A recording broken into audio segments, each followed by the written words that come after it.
when you arrive physically at the site, you need to confirm with the coordinator what you're going to do, how long you're going to take, what time do they have available to meet with you, who you need to discuss any issues with, what time you could meet with the PI.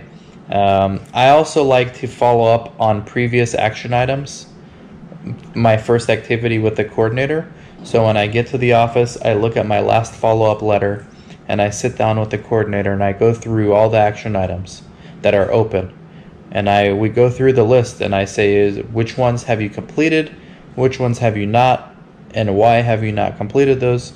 That's a good way to start. It saves you a lot of time when time is of the essence. You'll be looking at informed consent. Okay, this is probably the most important thing to look at. Every subject that is new, or if there's been an amendment of the informed consent, they all need to have signed informed consents. So you need to make sure it's the latest version. You need to make sure the process of consent is being written down and documented properly. You need to make sure that there's no missing signatures or initials or dates. You need to also make sure that the site is following their own SOP. So for example, some sites in their SOP specifically state that the subjects will initial and date every page of the informed consent form. Now, that's okay. That's their SOP. They're allowed to do this.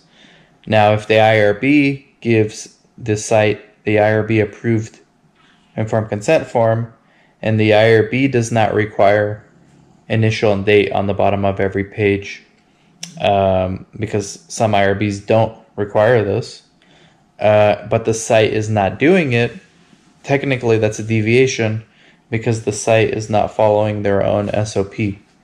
So you need to be familiar with the site's SOP for, at least for the informed consent. And this is why this process, the informed consent SOP, is usually collected at the site selection visit for the site, or during the site initiation visit for the site. So process of consent should be well documented in the source documents. Serious adverse events, you're going to check immediately when I get there.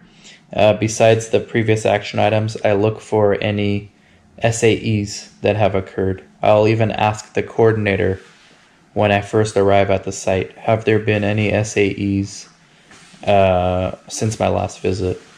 And if there have been, then I know, typically I will know that I need to focus there first, because that's important. Usually the sponsor wants follow-ups on these SAEs. So I'll tip, if there has been a SAE since my last monitoring visit, or a SAE update, I will start with the SAE first before I do anything else. If there hasn't been a SAE, after I do any new informed consents, I will start looking at the source data. Protocol compliance, so while I'm doing SDV, which is source data verification, of course I'm looking at the source data.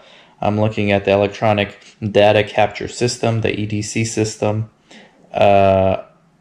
I'm also looking, that's called SDV, source data verification. I'm also looking at SDR, source data review. And source data review is similar to SDV, except you're going more in depth. You're looking at the actual protocol compliance. See, when you're doing source data verification, it's relatively easy because you're just matching what's in the source with what's in the EDC, and if there's any discrepancy, you query it, right?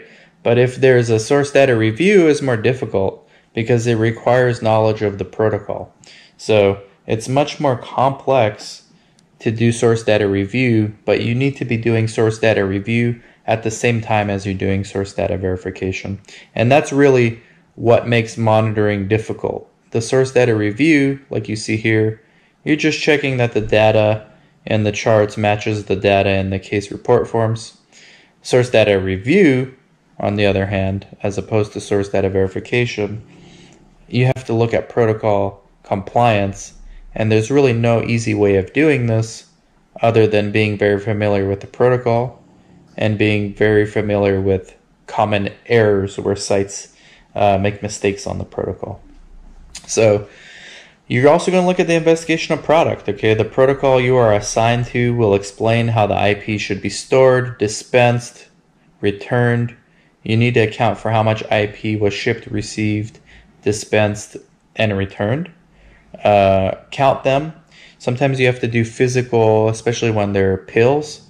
You have to physically count the pills that the subject returns. And be careful with the IP accountability. Be careful with this because study coordinators are busy, and when subjects return IP to them, oftentimes if the coordinators is counting the returned pills to check for compliance from the subject, if they miscount and put it in the source incorrectly because they counted incorrectly, then they're also putting it in the EDC system incorrectly. I actually catch this a lot when I'm monitoring.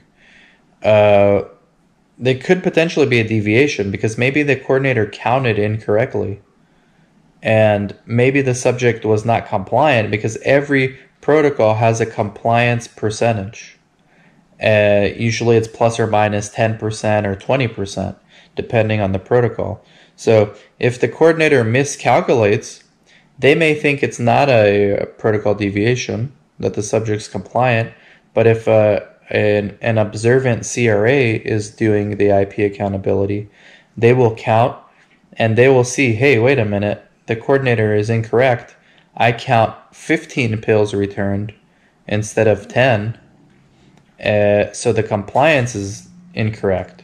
And this might be a protocol deviation. And that's an example of SDR, source data review, as opposed to source data verification. Because if it's source data verification and you're looking at what the coordinator put 15 pills returned, then they wrote 15 pills returned in the source. They would have probably put 15 pills returned in the EDC, but that's incorrect data because you're counting 19 pills returned. So that's an example of that's a good example of source data review and why monitoring is somewhat difficult, and you really have to pay attention to detail. Sometimes a small detail like that could be the difference between a protocol deviation and not, which is a big deal to a FDA auditor. You're also going to look at regulatory binder, otherwise known as investigator site file. We have an entire module, by the way, on regulatory. We have an entire module on source, and we have an entire module on investigation of product.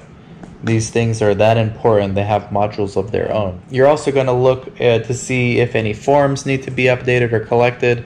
Make sure you sign your monitor visit log. When I'm doing the remote monitoring, I haven't been keeping up with the monitoring visit log because I'm not there to initial and date the monitoring visit log, and the site SOPs do not allow